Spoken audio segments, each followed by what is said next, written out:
Agriculture, Finance, and Policy Committee to order on Thursday, March 2nd, 2023. There is a quorum present, I believe. Yes.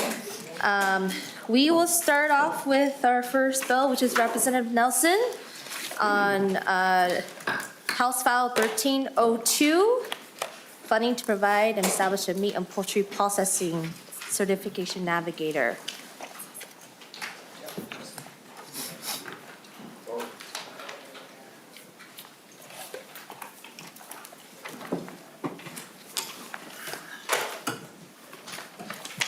If you can please move your bill, Representative Nelson.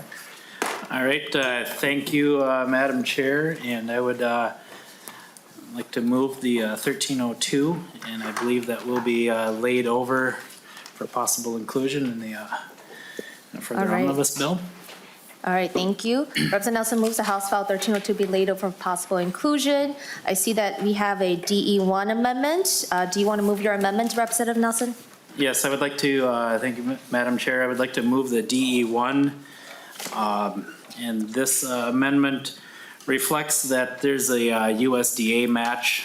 So this portion of the bill, it's about half of the funding for the position is coming from the USDA. So the dollar amounts are roughly half of what was in the original language. And so I'd move that amendment. All right, discussion to the DE1. Hearing none, all those in favor of the DE1 amendment say aye. Aye. Those opposed say nay. The ayes have it, the motion prevails. The amendment DE1 is adopted. Now the bill's in the shape that you want, Representative Nelson, to your bill.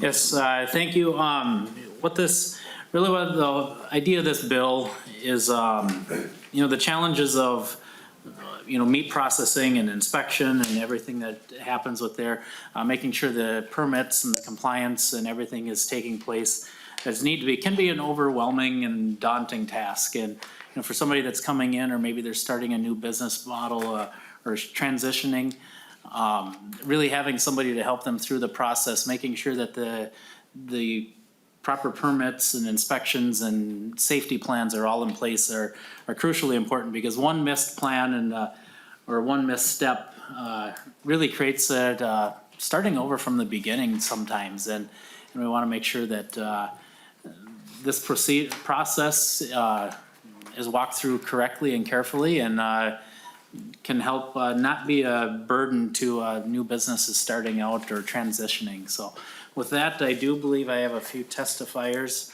Okay. They would like to testify on this. And all right, our first one is Greg Werski from King Chickens and Company. If you can please, and then the next one we have is Lise Walker from Walker Farms. Oh, she's not here, okay. And then Paul Sabonsky. All right, and then we have Sarah Goldman. All right, if you can please make your way to testifying table. Greg, if you can please identify yourself before the committee and proceed. Thank you, Madam Chairman. My name is Greg Werski. I'm with Clean Chickens and Company. We're a mobile USDA poultry processor out of Elk River. We serve most of the state. My story is we started 4 years ago with the USDA planning to be able to process. One of my problems when I was building my plant was to get a HACCP plan or get some assistance with a HACCP plan and SSOP. We called through the whole state of Minnesota, and we eventually got our help from the state of Wisconsin with their University of Wisconsin. This is needed in the state of Minnesota. I've been to a lot of different plants. There's some language barriers, and with those barriers come barriers to HACCP plans. Starting new, it's very scary. If we had a coach or a consultant that would help out with those plans, would make that transition from a custom meat shop to an inspected meat shop relatively easier, and we would have more value added with the meat that we sell in the state, which would help our economy as a whole for the farmers and retailers. All right, thank you. And then we have Paul over on Zoom. If you could please identify yourself before the committee. yeah, that'll be Thank you, Chairman Vang. Good afternoon. I appreciate the opportunity to testify today on behalf of House File 1302. by Representative Allison to establish a meat poultry processing certification navigator position at MDA. I am a lifelong livestock farmer. I'm from Wolgamott, Minnesota, southwestern Minnesota. I have both cattle and hogs on my farm. I currently also raise hogs for Nyman Ranch, which is a specialty market. Plus, I also do direct marketing of both hogs and cattle through local lockers, where the return is much higher for those individual sales that I do. COVID put a lot of pressure on small lockers due to the shutdown of large processing plants. Because local lockers are so vital to our remaining independent livestock farmers, I and several partners helped start a bottleneck project to support these businesses. This is the project I'm talking about. It's one of the handouts that's available to committee members. This project is our fiscal sponsor for this project was Minnesota Farmers Union. It was also an initiative of the Regional Partnership of the University of Minnesota, RSDP, and also a number of other organizations also support from MDA. In your packet, as I mentioned, you see there's an executive summary on page 4 that gives the full depth of our report. That report was a result of doing over 50 interviews with independent processors, basically to hear from them. What were some of the things that would be helpful in terms of their businesses? And particularly our report was looking at how do we transition, how do we have more local lockers rather than closing. And one of the key recommendations that you find on page 4 of that report is support for this navigator position at the Minnesota Department of Agriculture to assist processors in this process, particularly when people are trying to take over a locker or enter into the business. That's where they need some help. And that position, we believe, would be a vital function. It's one of among our many recommendations, but one of our key recommendations. In closing, I want to thank you for the opportunity to testify today. Also want to say we also support House File 1303, which is coming next on your docket. And thank you so much for making this opportunity to do this for my farm today. Thank you, Paul. Our next testifier is Sarah Goldman. If you can identify yourself before the committee. Chair Ving and members of the committee, my name is Sarah Goldman, and I'm a policy organizer with the Land Stewardship Project. The Land Stewardship Project works on behalf of over 1,000 farmer members across the state, many of whom reside in greater Minnesota. Over the past 2 years, as our staff has spoken with new and beginning meat processors and small to mid-sized livestock farmers, it's really become abundantly clear that there are significant challenges for small meat processors who are trying to get off the ground, update or expand their facilities, and many of our livestock producers who rely on those processors as well. So 2 bills before you today, HF 1302, which creates a meat processing liaison position within the Minnesota Department of Agriculture, and HF 1303, which establishes meat processor training grants, provide important resources to alleviate these challenges. The new meat processing liaison position will provide needed support to processors, especially those processors just getting up and running. MDA is the subject matter expert on inspection regulation and deals with inspection questions on a day-to-day basis. So they're very well equipped to answer questions and help folks navigate this process. In addition, this position will leverage federal resources through a one-to-one federal funding match.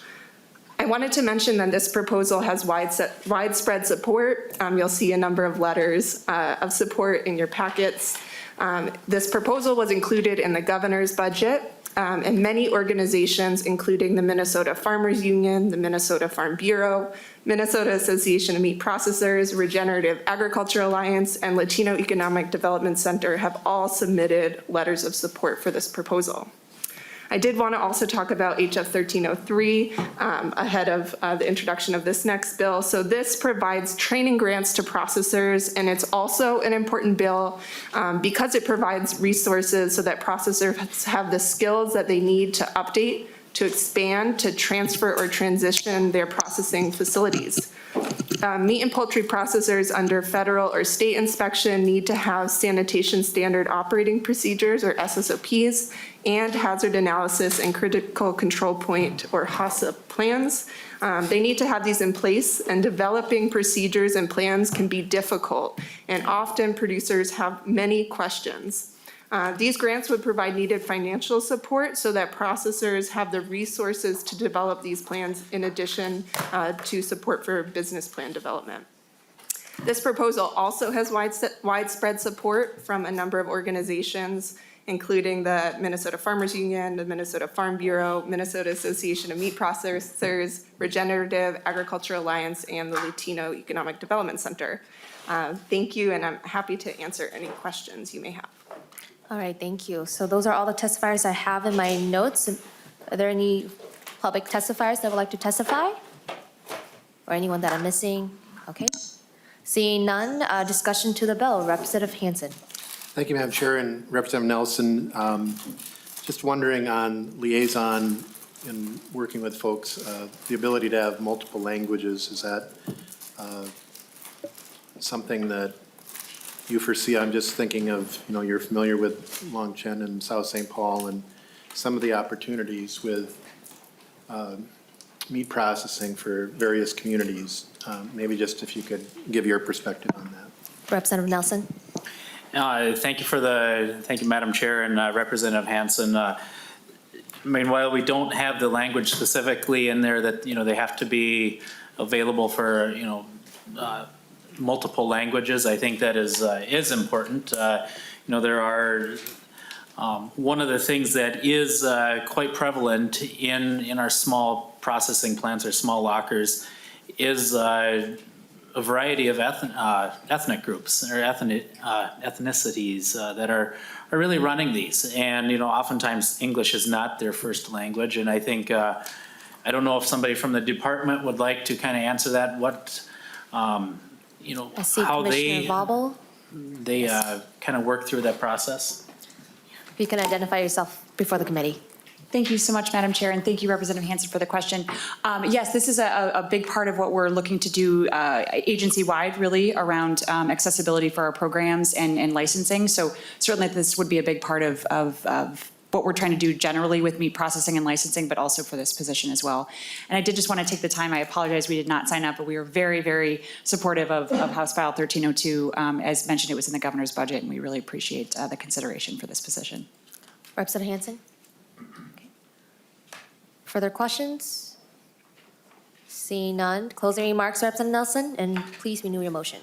I will renew my motion that this bill be relayed over. I think in an ideal world, we wouldn't have to create this position, but at the same time, there's so much complexity with making sure that proper permits and training and the safety plans are in place. I think it also becomes a necessity. And I thank you for the consideration on this, and I would move that it be laid over. All right. House File, Representative Nelson renews their motion that House File 1302 as amended be laid over for possible inclusion. House File 1302 as amended is laid over. The next bill we have is Representative Wolgamott, House File 23, Safe Workplaces for Meat and Poultry Processing. Thank you for being here, Representative Wolgamott.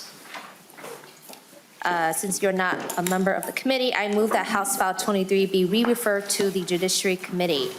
And I see that there is an A1 author's amendment, and I move the amendment. Representative Wolgamott, please move to your amendment. Well, first of all, thank you, Madam Chair and members of the committee for the opportunity to come before you this afternoon to present House File 23, the Safe Workplaces for Meat and Poultry Processing Workers Act. Madam Chair, I'm bringing this amendment before you in the committee for your consideration. It pertains to the definition of meatpacking operation and the businesses and industries that would fall under this definition. Currently, the bill includes egg production, and that's EGG, is an Easter egg or a scrambled egg, not ag. It removes the egg production. This is done in consultation with members of the egg production industry, as well as the Minnesota Department of Agriculture. And I would ask for your support for this amendment, Madam Chair, as a result of that compromise that we're working on with them. Thank you. All right, discussion to the A1 amendment. Hearing none, all those in favor to the A1 say aye. Aye. Those opposed say nay. The ayes have it, the motion prevails. The amendment A1 is adopted. Now the bill's in the shape that you want. Representative Wolgamott, please tell us about your bill. Well, thank you again for that, Madam Chair, and for your support on the amendment and for the opportunity to present House File 23. Madam Chair and members, I'm bringing this bill forward because during the COVID-19 pandemic, I heard some horrifying and heartbreaking stories from my constituents in central Minnesota about the inhumane working conditions at meat and poultry processing plants. That's why I've authored this legislation. I first put it forward in 2021 and again in 2022, and I'm continuing to push for this legislation today. You'll hear a few stories of why this is important. We had a very successful hearing in the Labor Committee a couple of weeks ago where we had a whole bunch of workers come. Unfortunately, Madam Chair, they weren't able to take work off again to come to this committee, but they do send their regards, and just know that there are many workers who will benefit from this, who wish they could be here today, but they can't afford to take off work. I'd like to walk you through the bill a little bit, Madam Chair and members. We'll start with Section 2 of the bill is the definitions of, and particularly what constitutes as a meat processing worker, as a meat packing operation. And I would draw your attention to subdivision 6. A couple of the changes that we've made, again, we, in consultation with the departments and with the interested stakeholders, we have adjusted the bill to respond to some concerns. Obviously, you know all about the removal of egg production because we just amended that out of the bill. Another piece that I would like to bring to your attention, Madam Chair, is on line 2.5, in which we are excluding businesses with 50 more employees. That was in consultation with the small mom and pop meat processing operations. And so again, this is a sign of, we want to protect these workers. We want to make sure they have safe workplaces, but we're more than willing to work with stakeholders and constituencies to improve the bill and make sure that this is workable for all parties involved. Section 3 of the bill creates a workers' rights coordinator. This would be a position housed within the Department of Labor and Industry. Their duties would, as you can see on page 2.22, would include inspecting, reviewing, recommending improvements to the practices and procedures of meatpacking operations in Minnesota. Section 4 creates a refusal to work, the right to refuse to work under dangerous conditions. Section 5 is about enforcement and compliance. It would establish a good cause for leaving employment in unsuitable health work environments during a public health emergency, and it would prohibit. It would give the coordinator that I just described under Section 3, give them the ability to enforce all the provisions of the Act with the ability to prosecute and/or investigate by the Attorney General, District Attorney. Excuse me, Madam Chair. Bless you. Or any city or county attorney. Section 6 talks about prohibiting retaliation against employees and whistleblowers. Section 7 includes injuries, safe worker programs, training and reporting criteria. It establishes a safe worker program committee that would provide written procedures to identify ergonomic hazards and contributing risk factors. The committee would include safety and health professionals, physicians, workers, and the workers' collective bargaining representatives. Really, we're trying to be preventative here, right? Rather than have bad things happen and we have to enforce these things. We want to be able to work together as a team and stop some of these hazards from happening in the first place on the front end. The committees would reassess standards annually, engage the effectiveness of the current standard to ensure safety goals are met and maintained. It would require employers to provide health and safety training to new employees, and no less than 8 hours of safety training annually. And then at least 2 hours must be on topics related to facilities, ergonomics, and injury prevention. And it would make that employers have to make a record of all worker incidents that require medical and first aid personnel and make that available to the commissioner, OSHA, and authorized employee representatives. I want to especially bring your attention to subdivision 7 of this section. This relates to pandemic protection. So, Madam Chair, this subdivision only applies during a peacetime public health emergency that would be declared by the governor involving airborne transmission of a disease. And this requires employers to provide personal protective equipment, PPE, at no cost to employees, and all meat and poultry processing workers adequate time to sanitize and wash their hands. It would make it so that there would be routine cleaning and disinfecting at frequently touched surfaces, workstations, and training rooms. And it would require employers to provide paid leave to all meat and poultry processing workers to recuperate from an illness, injury, or care for an ill family member. Now, I've heard some concerns about this and how would this match up with the current bill that is moving through regarding earned sick and safe time. Our intention is to not have a different standard for those affected by this law. We would want to match whatever's in this law with whatever winds up getting signed into law by the governor on the earned sick and safe time legislation that's been moving forward. We're getting towards the end of the bill here, Madam Chair. Section 8 just requires notification, requires employers to post all the rights established by the provisions of the Act, as well as training manuals and language in the language that is fluent for the workers who are working there. And last but not least, Madam Chair, there is an appropriation to this bill. It would appropriate $360,000 in fiscal year 2024 and $169,000 in fiscal year 2025 to create that new position within the Department of Labor and Industry, and then give them the tools to go and do the job.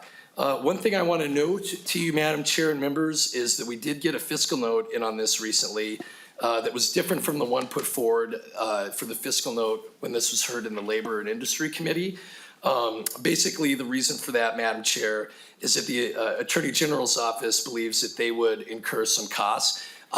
Since we just got that, I have not had the chance to talk with them and hear more about why they think that they would be incurring those costs. But to be fair, Madam Chair, this that particular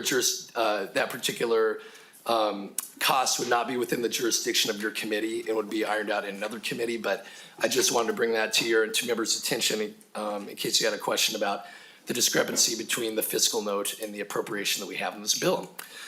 With that, Madam Chair, again, this bill is about protecting Minnesota's meat and poultry processing workers. They are the people who have put themselves and their families at significant risk to ensure that our families have food on our tables throughout the pandemic and even today. I really do believe this is a bill about workers, but also that all Minnesotans who eat food will benefit by passing this bill forward. So that's the bill. That's why I bring it forward. That's what it does. So with that, Madam Chair, I know that there are some testifiers who are here to provide you with more information as you and the members of your committee consider your motion to re-refer. Thank you. All right, our first testifier is Michael Lacoste from UFCW Local. If you can identify yourself before the committee and proceed.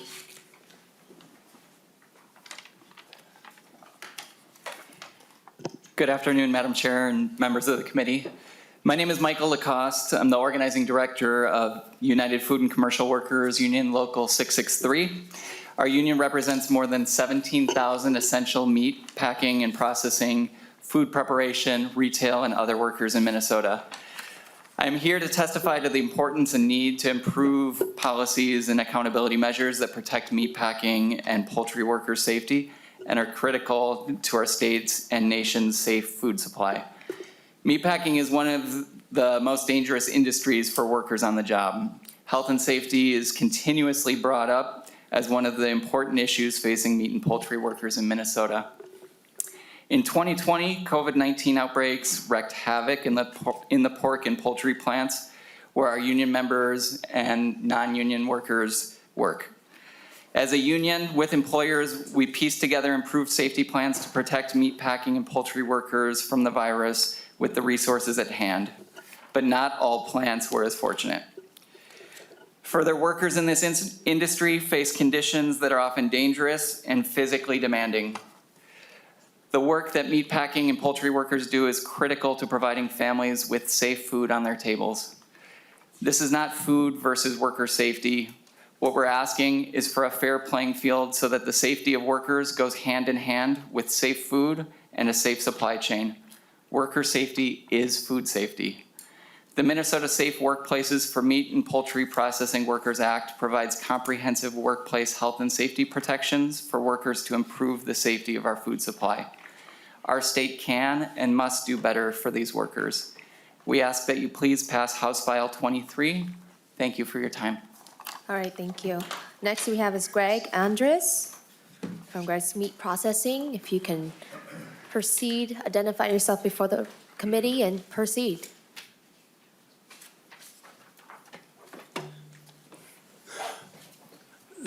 Thank you, Madam Chair. I'm Greg Andres. I own and operate Greg's Meat Processing, Hampton, Minnesota, with my family. Requirements of this bill that we think we should bring to your attention. The work committee requirements that are in the bill states you need a certified ergonomist, a physician that specializes in occupational medicine, quarterly meetings. What we're asking is, in small towns, rural Minnesota, many don't even have doctors in hospitals. Where are they going to come up with doctors and certified ergonomists to come to their plants 4 times a year for meetings? You can't even get a doctor's appointment in a lot of these places. They're so overbooked. Where would we ever get them? The costs associated with it, the large plants that should be addressed in this bill can afford stuff like that. Small plants, we can't afford nothing like that. Who would pay for it? Is the state going to give us money to hire them, or is the state going to hire doctors and ergonomists to come to our plant? If you're asking us, we have to do it. You know, there's absolutely no way physically or financially that we could ever afford to do this. And will these doctors from Mayo or Alina Health East come out and put their name on something? These companies will never allow them to sign off on your work plans, because then there's liability. Everybody knows what insurance does and lawyers do. Nobody puts their name on nothing anymore. I mean, who would you ever get to sign off stating you have a safe workplace?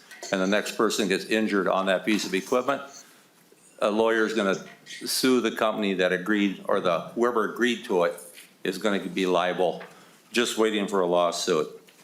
Another part underneath pandemic protections, the part with dividers and that's fine, no problem. Nobody in the industry would care about that.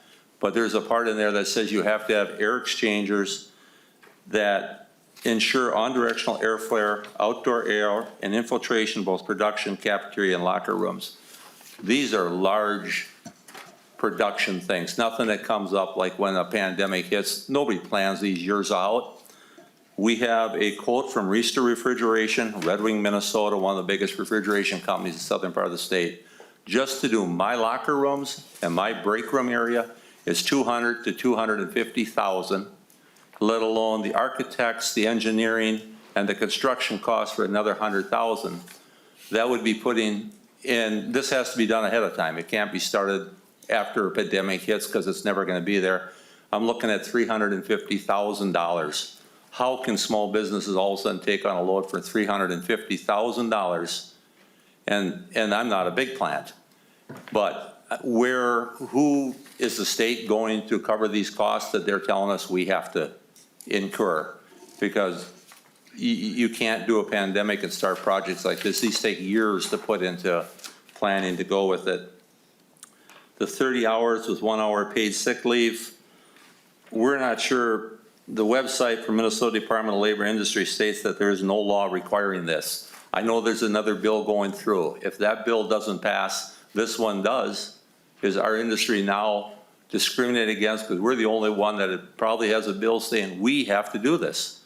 If the other bill doesn't pass for the state of Minnesota, are we now liable as the only industry that would have to do it? How would we be able to retain our employees with all this extra cost on small businesses? And if we already offer PTO time, which we do, is this beyond PTO time, or does the PTO time help cover it?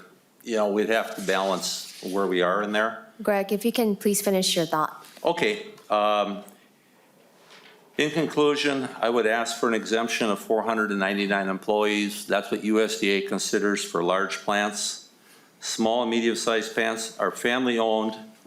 We work side by side with our employees. Many are family and friends. We would never endanger them. If this bill is passed as written and the state does not allocate money for the requirements stated in this bill, many small to medium-sized businesses will be forced to close, leaving only large corporations left. Many of these corporations are from other countries like China and Brazil. They own a large percentage of the large meat processing plants. Thank you for listening. Thank you, Greg. Testifiers, because I want to make sure we have enough discussion to the bill, if you can please limit your testimony to under 2 minutes, and that way we can make sure that we have enough discussion. The next testifier is Jordan McCollum. And we also have Travis McDonald.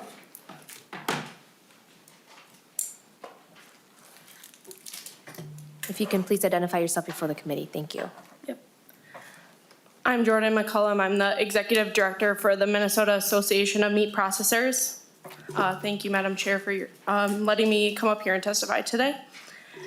As the Executive Director of the Minnesota Association of Meat Processors, I represent a large nonprofit network of small meat processors throughout our state. Our member plants have and continue to provide valuable and irreplaceable meat processing services to Minnesota farmers and communities. The COVID pandemic served to highlight what we've all known. Small meat processors are a critical part of our food supply chain. We are at a time when diversifying the meat industry is vital, as is shown by the various state and federal support programs directed to strengthening small meat processors in an attempt to balance the protein production industry. Our membership has provided ample evidence to indicate that there are currently provisions within this bill that will endanger the future existence of many of our small meat processors, or at a minimum, prevent their future growth and accessibilities to the communities that they serve. In particular, the bill as written includes a 50 employee threshold that very clearly creates a barrier of entry to growing small companies due to high cost program. I am here today to echo the sentiments of those I represent and ask that the employee threshold follow the guidelines already used by state and federal agencies. During the COVID pandemic, federal support for PPP loans defined small meat processors as up to 1,000 employees. At a minimum, we ask that the threshold set by USDA, FSIS, who defines small meat processors as 500 employees or less, be used. If you can please finish your thought, please. As previously mentioned, concerns regarding repetitive motion injuries in the previous committee hearing are very reasonable and necessary. Please understand that working environment differences should be considered when determining the likelihood and severity of these injuries. While larger plants rely on repetitive assembly line activities, the small processors that we represent have a small staff, each person with a variety of responsibilities throughout their workday. The variety of responsibilities helps ensure that employees are less likely to suffer from repetitive injuries. These statements are a collection of sentiments provided by the Minnesota Association of Meat Processors, and we greatly appreciate your time and consideration. Thank you. Thank you, Jordan. And Madam Chair, I had a letter submitted to me this morning from another plant. Is it okay if I pass out copies of that? If you can pass that to our page, Zach, and he will Okay, make thank sure you. members get it. Corey Bennett from AgriGrowth. If you can please identify yourself before the committee.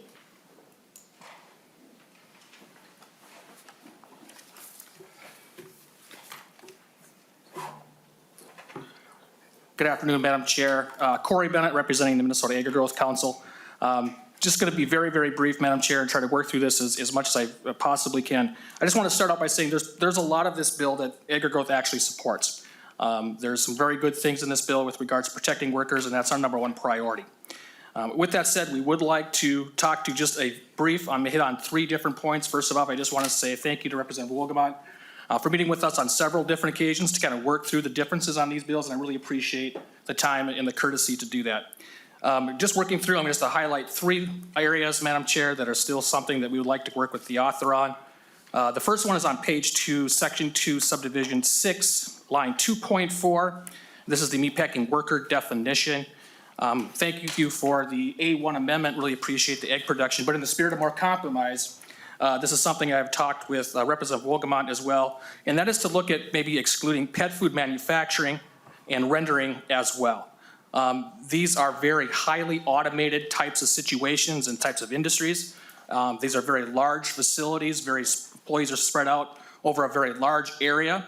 And when you look, Madam Chair, and compare that definition with section 7, page 5 and 6, which is the meatpacking workers' injuries and workplace safety, 22 times in that section they talk about ergonomics. And I would just contest, Madam Chair, that in pet food manufacturing, egg production, which was already addressed in the A1, but also rendering, from my knowledge, we don't see those types of injuries in that sort of automated type of situation. So I'd like to work with the author a little bit more, statistically look at the stats that might be involved in that, and have a further conversation.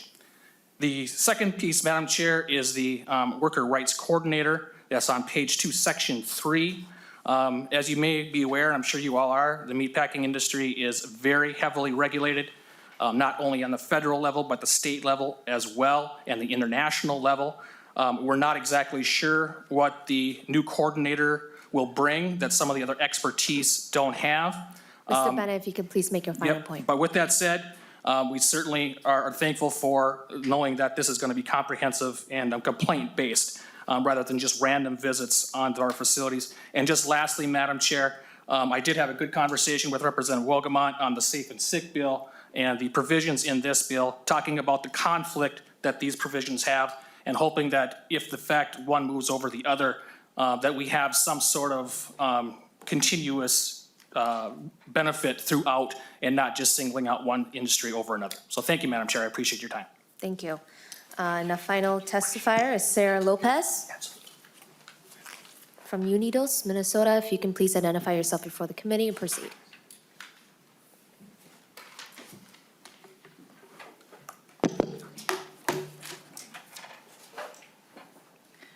Hello, Madam Chair. My name is Sarah Lopez. Dear members of the Agriculture, Finance, and Policy Committee, Chair Bang. My name is Sarah Lopez, and I'm the Director of Policy at Unidos, Minnesota. Unidos, Minnesota is an immigrant and new American-led statewide organization, and we will power for Minnesota working families to advance social, racial, and economic justice with organizing operations in Southern, Central, and the metro area here in the state. We are here testifying in support of HF 23, the Meat and Poultry Processing Workers Act, because we all in this room agree that we as Minnesotans work hard to provide for our families, and because we all in this room agree that all workers should get the care and need to stay well and to stay productive to continue moving our state forward, especially those workers who got us through a historic pandemic at great cost to themselves, their families, and their communities. Meatpacking workers have long faced dangerous working hazards, such as the double rate of amputations and repetitive motion injuries. The stories that our members from Southern and Central Minnesota shared during the Labor Committee hearing echo the stories of all meatpacking workers in Minnesota, union and non-union. With HF 23, we have an opportunity to make the meat and poultry processing sector safer for all workers.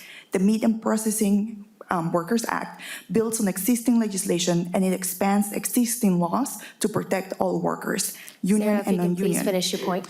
Making all meat and processing plants safer and establishing consistent standards across all meat and processing plants.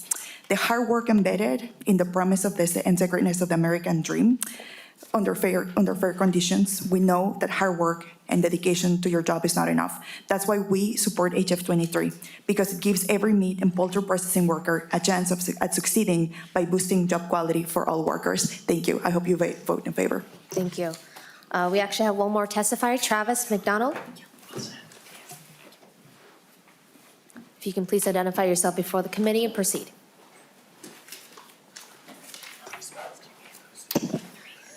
Thank you, Madam Chair and members. I am Travis McDonald, owner of McDonald's Meats in Clear Lake, Minnesota.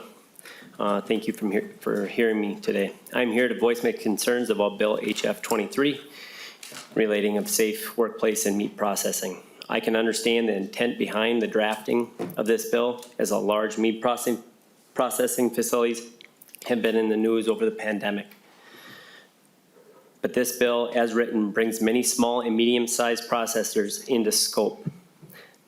The exemption of 50 employees and under does not take into account that many processors also have retail storefronts. My business currently employs 42 employees, of which 17 are in the processing area. The other staff are part of the retail administrative. We are expanding our retail, which would put us over that 50 employee mark. This bill is written very vague, with very vague language when it comes to identifying key points in the provision throughout the whole document. For example, the definition of meat packing operation in subdivision 6 expects a grocery store preparing meat products, exempts a grocery store preparing meat products for immediate consumption. What is immediate consumption? If a grocery store or restaurant cuts steaks and freezes and sold later, does that still constitute immediate consumption? If so, then how does that differ from how I process? The vague language continues throughout in regards of defining terms, responsibilities, and enforcement. And I must ask the question, why is this bill focused entirely on meat products and processing? Are there not ergonomic challenges faced by other food product industries that should be included in this bill as such? I'm a 4th generation small processor. We've been serving our local community since 1914. Same family, same location for nearly 110 years. We strive every day to give our employees the best working environment possible in a facility of our size. If this bill would pass as written, it would probably cause us to close our business doors. And we do not have the staff nor the resources to meet the provisions set forth. Travis, if you can finish your thought. Yes, thank you very, very much. Thank you. That is all we have for testifiers. I just want to thank you again to all the testimony and for making the commute to be here today to testify before the committee. We appreciate your presence here. We are now to the discussion to the bill. Representative Hansen. Thank you, Madam Chair. And Representative Wolgamott, in the past few weeks, there's been expose after expose of subcontracting out for children working in meat processing plants, cleaning up the mess. And I'm just wondering, how does your bill deal with an entity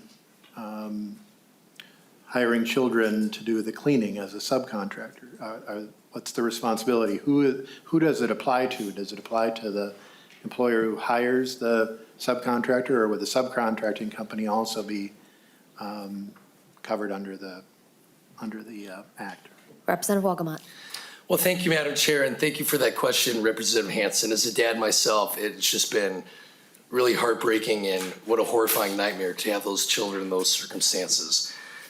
This bill is, the intention is not to specifically to address that problem, but I would say that if you look at Section 3 and talking about the Worker Rights Coordinator, their duties are to inspect, review, and recommend improvements to the practices and procedures of meatpacking operations in Minnesota.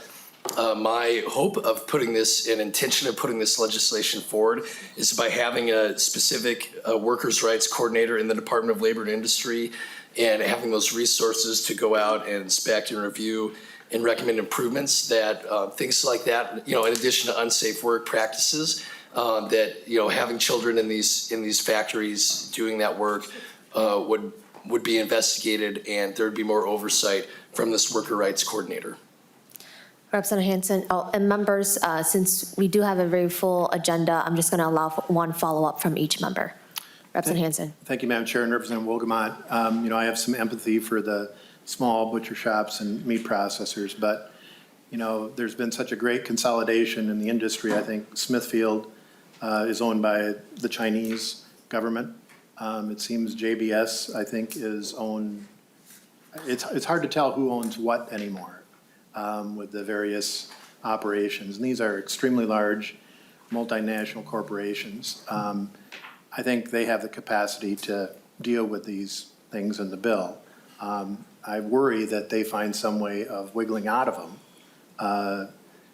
when they're that large, because they always seem to be able to get the lawyers or get the setup of a system where they have a way that they can avoid regulation. So how do you deal with that? Representative Wolgamott. Well, we have enforcement. So if you look on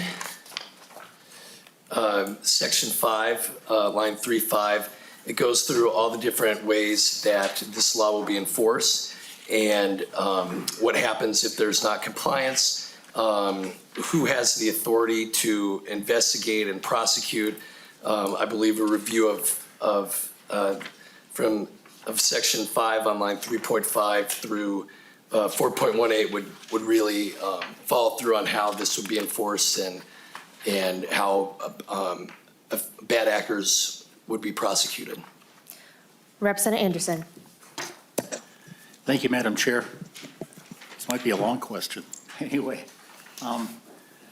it was just raised about ownership of some of these big packing operations. Well, I don't think there's any mistaking who owns Greg's Meats in Hampton or McDonald's Meats Clear Lake. They are here today telling us that this is not going to work for them. And, Representative, I appreciate your amendment to exempt those under 50. I think that's a good step. But in talking with these folks that have these operations that employ 30, 40 people, and I think in Greg's case, his son was going to come back home and hopefully expand the operation. It appears that 50 probably isn't enough either. And I appreciate you going as far as you did, but I hope you would look at maybe expanding that some. And have a letter here. It says the Small Business Administration and USDA Food Safety and Inspection Services defines a small meat processor as a business under 500 employees. And that's been mentioned here. So maybe some kind of a compromise on the size would be very well intended. And I guess a question, your language in terms of a pandemic protection, and I assume it would only be in the event there is a pandemic again, but you give no timelines in terms of how those requirements would have to be met. You just say on 10.4, employers must install and maintain the ventilation systems. And I think it was Greg's Meats commented that to just ventilate his break room was over $200,000, and his production area, the people he has talked with, they don't make equipment that large to fully ventilate to the standards you have set here, no matter what the cost to ventilate a room of that size. So I think that's an issue, also a problem with the bill. And it just seems that we are, I should have a question here someplace. Madam Chair, I think you just asked, can you repeat your question again, Representative Anderson? If you do have one. I'm getting to it. And Madam Chair, Representative Anderson, Representative Wolgamott, I'm sorry, you do not have the floor. Representative Anderson. Do I get one response after? You get one follow-up, but keep it brief, okay? Let him go ahead. Representative Wolgamott. Well, thank you for that, Madam Chair, and my apologies to you. First, to your first comment, Representative Anderson, thank you for bringing that up. And my intention would be that these are 50 or more employees where, people, so I believe one of the testifiers mentioned, having a retail worker or someone at the front desk or something like that. That would not be my intention to have them cover for that threshold. So if that's something that, this bill has a few more stops in the House, it has a few more stops in the Senate. Madam Chair, Representative Anderson, if that's something that we would want to work on to clarify, I'd be more than willing to work with you to clarify that. To the point about online, to the 50 employee threshold, that is I view that as a common standard in labor law for small business exemptions, but definitely, again, our intention here is not to put the small business of the small meat processing businesses out of business. not my intention at all. That's why I put forward that 50 employee threshold. I actually, in the last committee, I received praise from the Republican lead because of my willingness to put in that threshold. So again, we're not trying to put the small mom and pops out of business. That's why I put this amendment forward, and that's why I'm willing to work with you or anyone on this committee to clarify that language under the definition. And then as far as the employees, what you brought up with the ventilation systems, again, that's what we've seen happen in other states. And so we're just trying to be consistent with improvements of other states. But again, if there's, as this bill goes forward, if there are ways that we can achieve the goal of making sure that if there is a pandemic in which an airborne disease has caused us to be in a peacetime emergency, we want to make sure that our workers are breathing clean air, right? I want the people who are touching my food to be safe, and I want that to be done in a place that's well ventilated, especially if we're in a time of airborne communicable disease. So yeah, would be more than happy to accomplish that goal in a way that is more practicable for these businesses. Representative Anderson. Thanks, Madam Chair, and I appreciate that, Representative Wolgamott. And I guess I would just sum up by saying, and again, this was a letter that was sent to us from a meat small operation. He says the complexities and differences in scale and approach in the meatpacking industry make it hard for a state legislature to be adequately equipped to deal with a problem such as this. I don't mean to say a problem, but a situation like this, where the situations are so different at a plant that employs 50 or 60 people than one that would employ thousands of workers. And I appreciate your intention here, but I think we're hearing, at least from these smaller operations, that this may be unworkable the way it is right now, and would appreciate working with you as this bill moves forward to try to make some positive changes. Thank you, Madam Chair. Representative Ream. Thank you, Madam Chair, and thank you, Representative Wolgamott, for bringing this bill forward.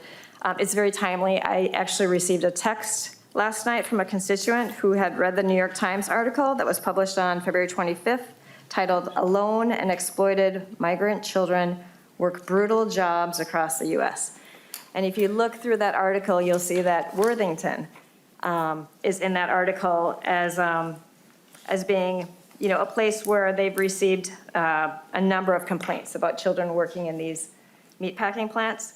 And it seems like they get fined, the large corporations get fined, but the kids move on to another meatpacking plant, so they're not completely addressing the problem, because we still have, children out there who are, as young as 12, 13, 14 years old who are working at these plants, and they feel forced, One of the quotes from one of those meat processing job workers was, "I still have to pay back my debt, so I still have to work."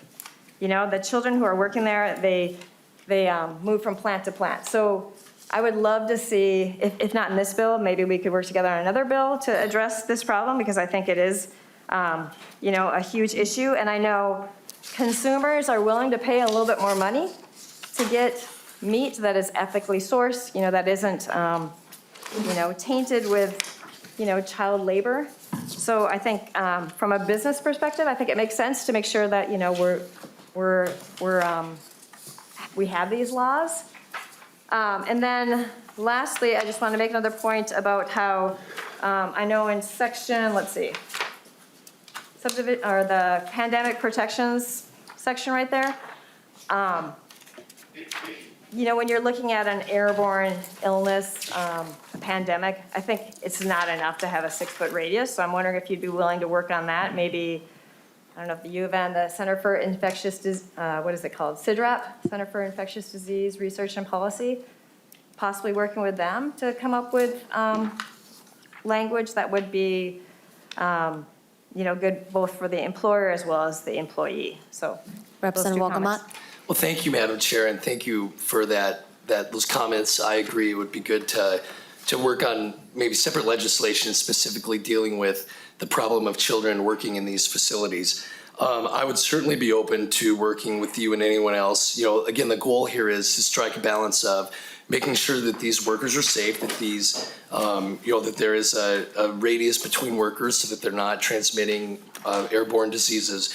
But also, I would want to strike the balance of making sure that that it is workable for the employers and that they can actually, we can find that sweet spot, right, where people are having a safe amount of distancing, but that it's that is workable for the employers and the size of their facilities. Representative Ream? Thank you, Madam Chair and Representative Wolgamott. Yes, I can see there needs to be a balance between what the employer and employee would need from legislation like this. Thank you very much. Representative Nelson?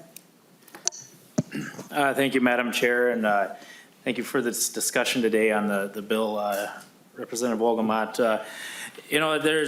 We're talking about a few different meat processing bills today, and I think that's important, and I'm thankful we're doing that in the committee here.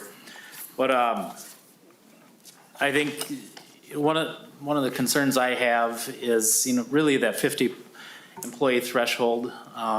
It really doesn't delineate out whether you're a meat cutter or someone working in the office. And I think that really needs to be addressed. I think it has some unintended consequences. I think your intentions are probably in the right spot of trying to keep people safe, because I think that is should be all of our goals, is keeping people safe, and regardless of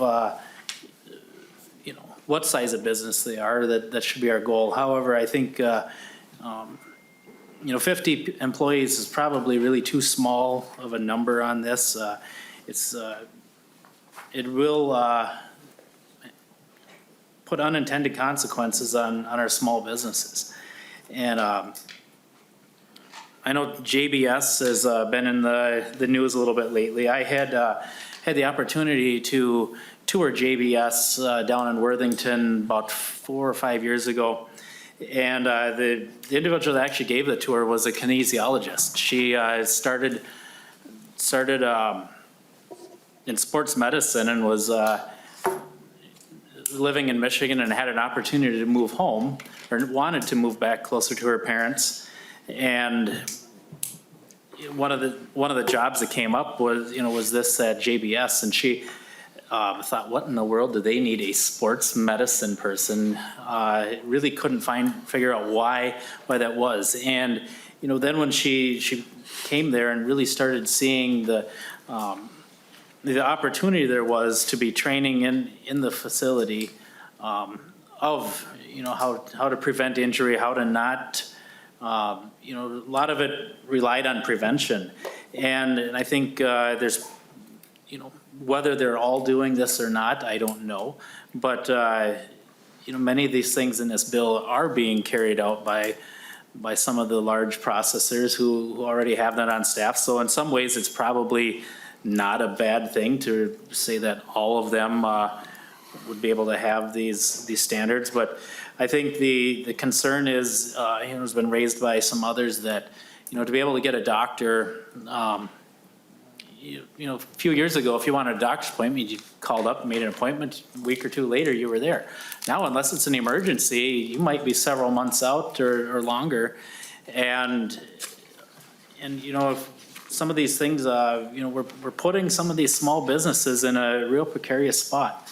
And I think even related to the pandemic provisions here, this last one that we've been through was an airborne. Well, we don't know what may be coming next. And I think, this is very prescriptive for an airborne pandemic, whereas it could probably be written more in an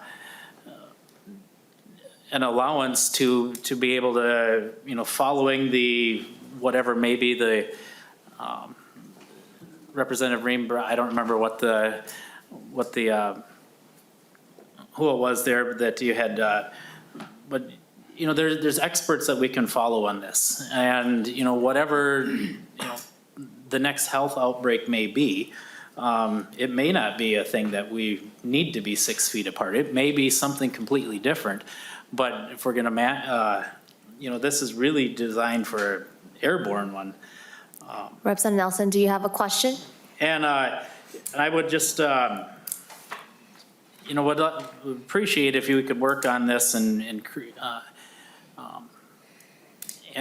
our, the exemption of employees. I think that's something important. And so my question is, are you willing to increase the exemption of employees? Representative Wolgamott. Thank you, Madam Chair, and thank you, Representative Nelson, for sharing those thoughts on this legislation. As I have been this whole time, I'm certainly open to conversations about how to make sure that we strike the balance of protecting workers in these meat and poultry processing plants while not putting the small businesses out of business. I have already changed the bill to have 50 employees. I'm certainly open to having different conversations. Again, in the last committee that we had, I received praise from the Republican lead, and we had an 11-2 bipartisan vote because we put this threshold in. So, I'm more than happy to continue conversations about striking that balance. And again, with the amendment that I brought forward today, taking out egg production, I know, as Evan mentioned, there are some other concerns, and I'm certainly, every time I've had this bill up, I've had an amendment that has resulted from conversations and trying to have those goals. So absolutely, I'm open to those conversations. I have been through the entirety that House File 23 has been in existence, and I will continue until we get this signed into law and achieve the goal of providing safe workplaces for workers without putting the small businesses out of business. Thank you, Madam Chair. Members, just because I allow for a follow-up doesn't mean you should take advantage of that and go extra long to make your point. And with that, Representative Nelson. All right, Representative Burkle. Thank you, Madam Chair. And I'll try to keep things concise, but a lot has been said that I would say anyway. But I want to circle back to what Representative Ream talked about as far as the 6-foot spacing, and just remind everyone, and bring us back to the COVID pandemic and the situation we saw, and was brought up in committee the other day as well, about the hogs we saw destroyed, trying to keep up in the processing industry. And maybe Representative Wolgamott could maybe address the, I understand from the COVID pandemic perspective how and why we did what we did there. But I want to know if you understand from the perspective of line speed and the spacing of employees and what happens there, that the question would be, have you been in, how many plants have you been in, and what size, have you been in a variety of different settings to understand what happens from the processor's perspective down to the grower's perspective, whether it's hogs or turkeys or chickens or whatever that might be. What happens on the farm when those systems break up or break down due to line speed issues, and the pandemic isolated that in particular in the hog industry, where we saw animals destroyed and food wasted, honestly. And the fact that there wasn't enough medium and small size processors to pick up that slack. And now what you're doing with this bill is creating more regulatory structure that makes it harder for those medium and small size processors to exist to pick up that slack. And I'm wondering if you understand the problem you're creating there. Representative Wolgamott. Thanks, Madam Chair, and thank you, Representative. I have been to a number of these facilities.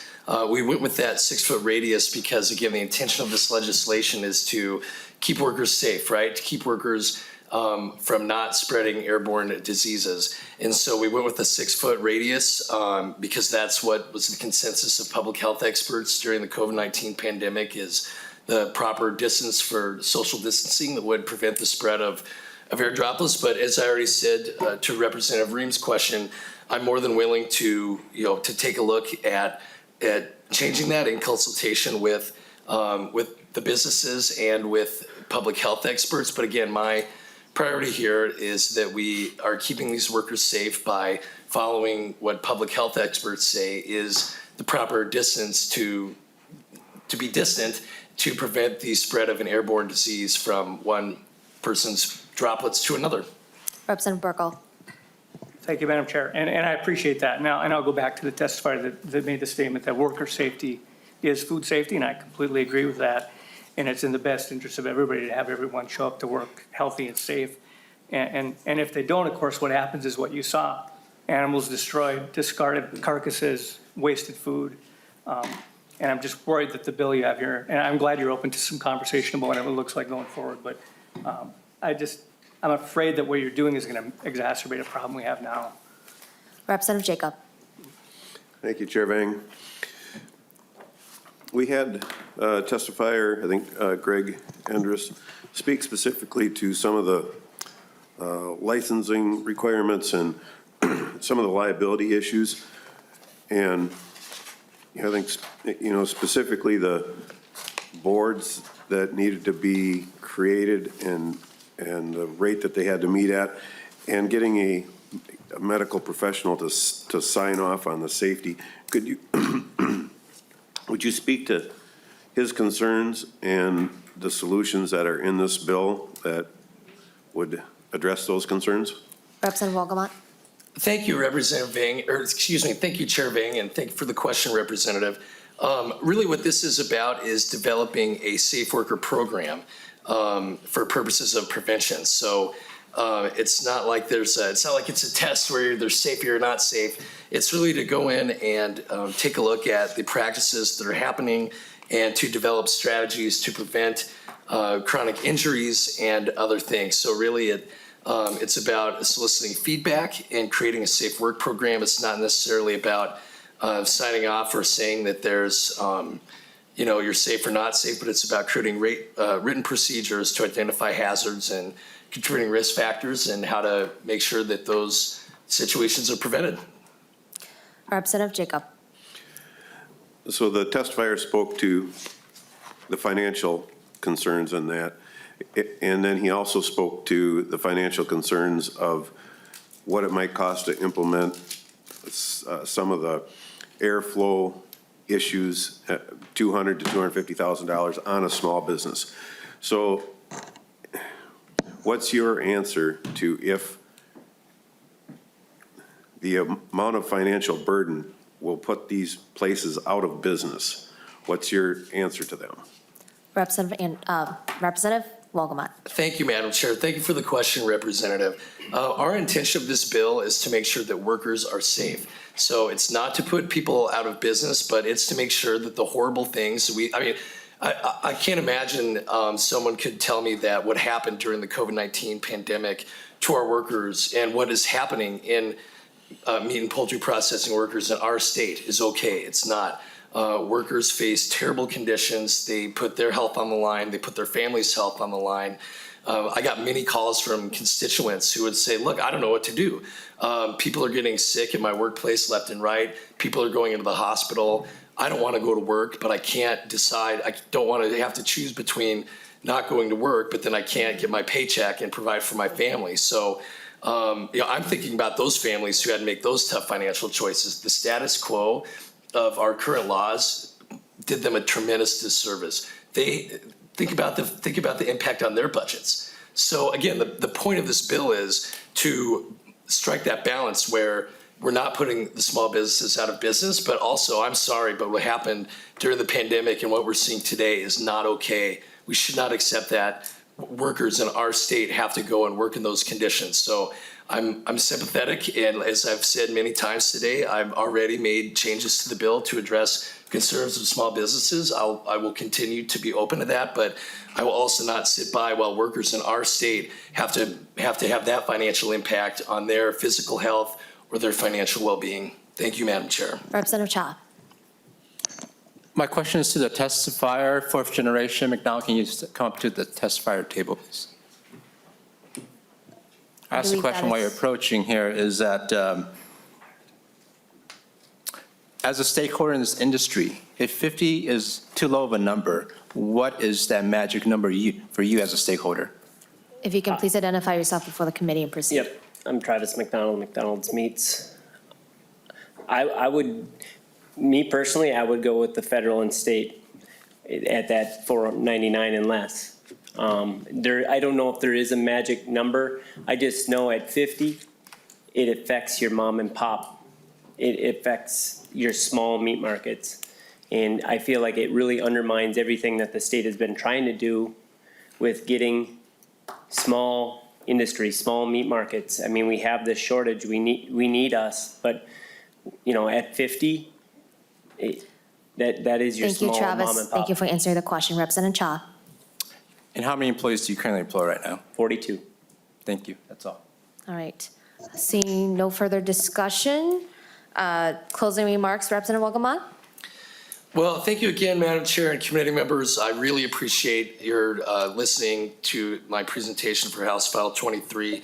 I hope that you will have the backs of these frontline workers who, as I said, put their financial health on the line, put their physical well-being on the line to make sure that our state was fed during the pandemic and continues to put food on our tables every day. Thank you so much for your time, Madam Chair, and I would ask you and your members to support your motion to re-refer House File 23 to the Judiciary Committee.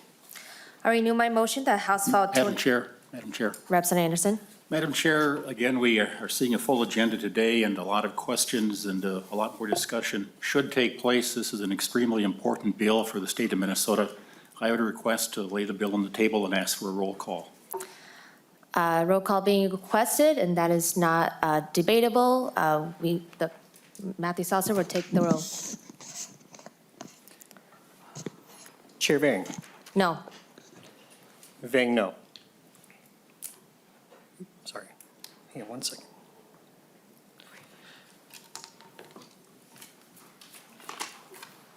Representative Purcell. No. Representative Anderson. Anderson, aye. Anderson, aye. Representative Cha. No. Cha, no. Representative Frederick. No. Frederick, no. Representative Hansen. No. Hansen, no. Representative Ream. No. Ream, no. Representative Sensormura. No. Sensormura, no. Representative Tabke. No. Tabke, no. Representative Burkle. Burkle, aye. Burkle, aye. Representative Harder. Aye. Harder, aye. Representative Jacob. Jacob, aye. Jacob, aye. Representative Nelson. Aye. Nelson, aye.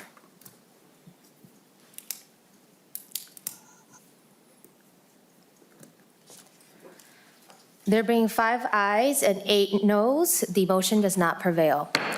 And with that, I renew my motion that House File 23 as amended be re-referred to the Judiciary Committee. All those in favor of the motion say aye. Aye. Opposed, say no. No. The ayes have it, and the motion prevails. House File 23 as amended is re-referred to the Judiciary and Committee and General Register. The next bill that we have is Representative Frederick, House File 1473 on AURI. And I move that House File 1473 be laid over for possible inclusion. To your bill, Representative Frederick. Thank you, Madam Chair. House File 1473 addresses the need for a cost of living adjustment to the base funding for AURI, or Agricultural Utilization Research Institute. As the committee is aware, we've had a presentation from them earlier in the year. It was created by the state legislature nearly 35 years ago and has continued to support entrepreneurs and small businesses across the state, helping to commercialize their innovative ideas on products and processes. It's a simple cost of living adjustment bill. And at this point, I would turn it over to testifiers, Madam Chair. All right, thank you. Director Shannon, if you can please identify yourself before the committee and proceed. Very good. Hi, thank you, Madam Chair. My name is Shannon Schlecht. I'm the Executive Director of the Agricultural Utilization Research Institute.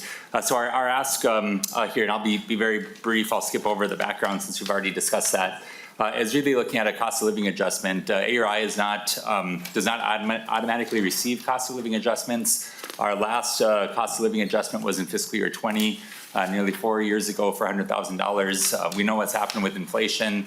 To keep our programs operating, maintaining, and providing the service that we do to the agricultural community, the industry, the entrepreneurs and producers of advancing value-added opportunities. We're asking for a extra $100,000 over what was approved last year, which would be a 7.5% increase over our current base, which is about half of what inflation calculators indicate for keeping us whole.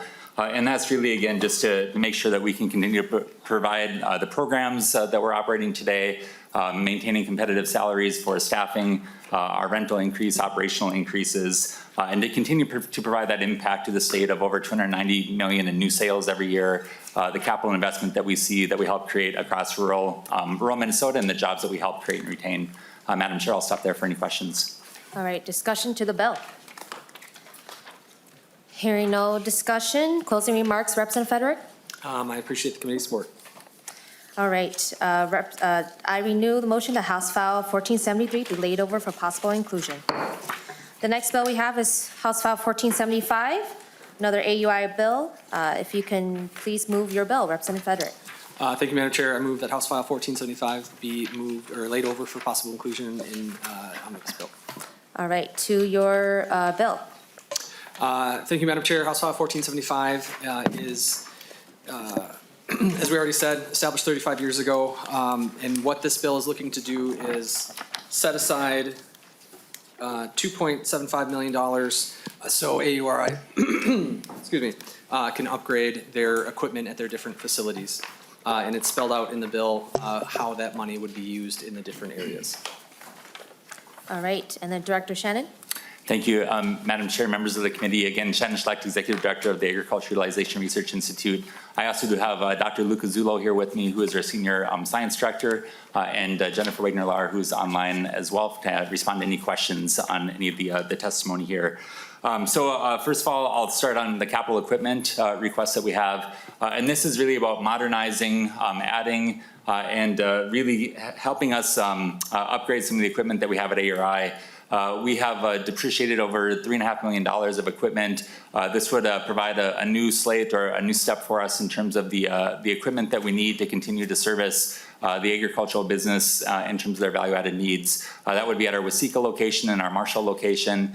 We're seeing requests for different tests that we can't do currently. We're having equipment that we've been operating since the mid-1990s that we're having a hard time finding repairs for and different replacement parts for. So this would really just create that step change for us in terms of modernizing what we do on our scientific staff and providing those services to our entrepreneurs, producers, and agribusinesses on their value-added needs. The next item that we have is more of an opportunity area. And this is around providing food business support. Food is a key area of work that we have at AURI. We've greatly expanded our food team at the organization over the last several years. We have currently 3 food scientists on staff and 2 meat scientists on staff. But we are still seeing an increasing demand of services in this area. Since roughly, since COVID, we've seen the cottage food registration number more than double. There are now over 7,000, close to 8,000 registrants in the cottage food side. It's just a large number of businesses to continue to support in the way that we've been doing it as an organization. So this really looks at how can we become more efficient as an organization through creating new tools, new platforms, using digital, and being innovative in our approaches in terms of how are we servicing our cottage food producers, our small food businesses with the needs that they have to grow their business. As we think about the funnel, right, the funnel keeps growing larger and larger, and we are looking at gamification, digital tools to really provide those services, and then to continue to provide that one-on-one technical assistance as they grow their businesses and work through the new program or new way of approaching this as we go forward. The next area that we have as an opportunity area is around renewable natural gas. And this is, again, just an area that we're seeing a large amount of interest in. We hosted a renewable energy roundtable on this topic back in December. There was a lot more going on here than I think many of us realized in terms of developers looking at Minnesota for opportunities, producers that are being approached for renewable natural gas opportunities. And what we'd like to do with these funds is to do a biomass feedstock analysis across the state of Minnesota. The American Biogas Council indicates that Minnesota could be the 8th largest renewable natural gas producer in the country, right, if we help facilitate that and move that opportunity forward. This would result in several high-paying jobs or permanent jobs across rural Minnesota, a large number of capital investment that would occur as well. And it would, again, help us meet our renewable energy goals, as well as work very synergistically with the Natural Gas Innovation Act that was passed in June of 2021. So just a lot of things that are synergistic here as we look at this opportunity area, providing new income streams for producers, right, for food waste that could go into this use as well. And then as we think about the digestate and fertilizer opportunities that would exist from anaerobic digestion. So just a lot of positive impacts if we can help move this industry forward in the state. Madam Chair, I'll stop there for any questions. All right, discussion to the bill. All right, hearing none. Closing remarks, Representative Frederick. Thank you, Madam Chair. For those who were on the committee last year, I was not on the Ag Committee last year, but the whole legislature was invited to be part of the tour. And I had the privilege of being able to go over to Waseca and tour the AURI facility. And one of the things that stood out to me there by talking with everyone that was involved was just the level of nerdiness of the staff, something that I could relate to. And I really appreciated just how much they would dive into the different areas and how much they wanted to help local entrepreneurs and producers to try to figure out what can they do differently, what can we do here locally in Minnesota to support the state as a whole. So I was pretty excited when I had the opportunity to in turn help AURI in the work that they do. So with that, Madam Chair, I would just renew my motion to lay over House File 1475 for inclusion under this bill. Representative Frederick renews their motion. The House File 1475 be laid over. House File 1475 is laid over for possible inclusion. Our final bill is House File 1303, Representative Nelson.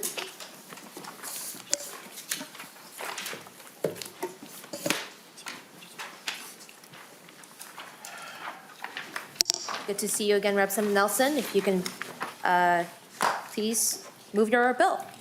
Thank you, Madam Chair, and I would move House File 1303 that it be laid over for possible inclusion. All right, to your bill, Representative Nelson. This here, the bill is providing $100,000 for grants available for technical assistance and training for the HACCP plans and the SSOP plan. Just really, and then also just business plans as well. We've been talking a lot about safety around meat processing today, and it's something that's important. And as businesses, whether they're starting out or needing to update their plans, just having the funds to be able to go through this. With that, I would like to call up some testifiers. All right, the first one is Greg. If you can please identify yourself before the committee again. Madam Chair and Committee, my name is Greg Werschke. I'm with Clean Chickens and Company and the Land Stewardship Project. How this project this bill would benefit our company. One, we would have more workers trained in food safety and HACCP plans. So when we have those discussions as leadership and management teams, we would have more input from our employees on how we can make our process more safe. Two, we're currently working on building a lamb and goat halal facility in Wilmer, Minnesota. In that process, there's a lot of training and a lot of expenses that have gone into that plant. This bill would help us and other communities and businesses grow their business and try to meet the needs of food consumption in the state of Minnesota. With this facility we're building, it's going to be the only halal certified facility between here and Chicago. We have 100,000 citizens in our communities that don't have access to the food they want, and this is just the start. This isn't the value-added products. In order to get there, we need food safety plans, we need business plans, and we need formulation plans. And to get to that point, we need technical assistance. Thank you. Next testifier is Paul over Zoom. Paul, are you still there?